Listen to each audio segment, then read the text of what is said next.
दोस्तों नमस्कार, मैं उमेश गौतम समग्र प्रदेश समाचार से बात करते हैं 13 ट्रक गेहूं की। 2024 में गेहूं खरीदी केंद्र हुई, आवंटन हुआ और गेहूं खरीदी गई। एक खरीदी केंद्र को खरीदी केंद्र बंद होने के 10 दिन पहले खरीदी केंद्र स्वीकृत की गई और स्थापना की गई। कारीगोही खरीदी केंद्र में 93 क्विंटल गेहूं गायब हो गया। वहाँ से चढ़ाया, कहाँ गया कहाँ नहीं गया ये तो प्रशासन आज तक सुनिश्चित नहीं कर पाया, पर जो किसानों के साथ हुआ वो दुर्भाग्यपूर्ण है। उसमें बहुत सारे अधिकारियों के ऊपर मुकदमे लगे, यहाँ तक कि सवाल कलेक्टर पर भी उठाए गए, क्योंकि जब 10 दिन बाद खरीदी केंद्र बंद हो जाने थे तो उसकी समीक्षा करना, उसकी अनुमति देना यह कलेक्टर की बात। हालांकि सतना कलेक्टर अक्सर इस बात को कहते आए हैं कि जब मैं नेताओं की नहीं कर पाया तो आपकी कहाँ कर पाऊंगा। अक्सर ऐसा लगा कि जैसे वो सतना को एक कलेक्टर ना होके एक मैनेजर होके कंट्रोल कर रहा है, जबकि सतना कलेक्टर जिले का राजा होता है। बगैर उसके अनुमति के जिले के अंदर पीएम और सीएम का प्लेन तक नहीं उतर सकता। वही सतना में 93 क्विंटल गेहूं गायब हो गया, पर सरकार आज तक इस बात का पता नहीं लगा पाई कि गेहूं कहाँ गया। और मजे की बात तो यह है कि जो सरकारी अधिकारियों पर इल्ज़ाम लगाए गए थे, नॉन डीएम पर, कई लोगों पर, वो सकुशल वापस आ गए, उन पे आक्षेप भी नहीं लगा, वो बरी भी हो गए। पर सज़ा किसको मिल रही है, ये बड़ा दुर्भाग्य। सज़ा मिल रही है उन किसानों को जिन किसानों ने गेहूं बेचा था।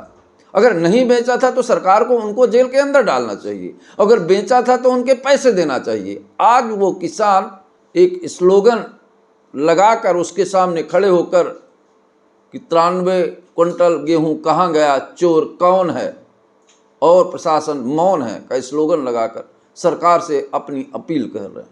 कितना बड़ा दुर्भाग्य। जहाँ के सांसद बार बार किसानों की बात करते हैं, जहाँ के मुख्यमंत्री मोहन यादव किसानों की बात करते हैं, यहाँ तक कि लाठियाँ भाजते नजर आते हैं कि मैं किसान का बेटा हूँ, वहीं किसानों का 93 क्विंटल गेहूं पता नहीं चला कि कहाँ गया। और किसानों को आज कोर्ट का सहारा लेना पड़ रहा है। कितना बड़ा दुर्भाग्य सतना जिला का, या दुर्भाग्य उन किसानों का। अगर उन किसानों ने फर्जी चढ़वाया तो किसानों को जेल जाना चाहिए, या कि जिसने फर्जी चढ़ाया उसको जेल जाना चाहिए, या कि उस समय के वर्तमान डीएम के ऊपर कार्रवाई होनी चाहिए। कार्रवाइयाँ हुई, लोगों को दिखाने के लिए उन्हें निलंबित भी किया गया, उसके बाद वो सब बहाल हो गए। पर बहाल कौन नहीं हुए? वो किसान नहीं हुए जिनका गेहूं गया और आज तक एक एक पैसे के लिए मोहताज घूम रहे। ना तो उनके साथ कोई नेता खड़ा मिलता। राजनीतिक और प्रशासनिक अधिकारी तो इस बात को स्वीकार कर चुके हैं कि हम नेताओं के लिए हैं, आम जनता तो हमारे लिए एक दिखावा है, और आम जनता के कामों को अक्सर एक तरफ करते रहते हैं। केवल हमारी व्यवस्था नेताओं मंत्रियों को मैनेज करने में, सतना के बड़े लोगों को मैनेज करने में ही चली जाती है। और आपको एक बात बता दें, जिसे फ़ोटो खिंचाने का शौक़ हो वो काम नहीं करता। हमारे यहाँ के कुछ अधिकारी आप अक्सर देखेंगे फ़ोटो के द्वारा सोशल मीडिया और प्रिंट मीडिया में अपने आप को चमकाते रहते हैं। चाहे ये अलग बात हो कि चेहरे पे 100 ग्राम पुट्टी लगा के ही घूमते हों, पर चेहरे को चमकाने के लिए बार बार फ़ोटो करवाते रहते हैं और फ़ोटो के द्वारा लोगों को ये बताते रहते हैं कि हम आपके साथ जुड़े हैं और आप हमें देख सकते हैं। अगर नहीं देख पा रहे तो इन फ़ोटो में देख लीजिए। पर वो किसान क्या करें जिनके गाढ़ी कमाई की पूंजी केवल खेती ही उनका साधन है, उसके द्वारा उनका परिवार चलता है, और उनका पैसा आज तक नहीं मिला।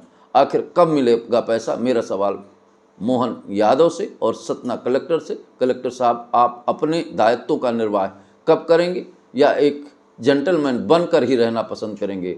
दोस्तों नमस्कार।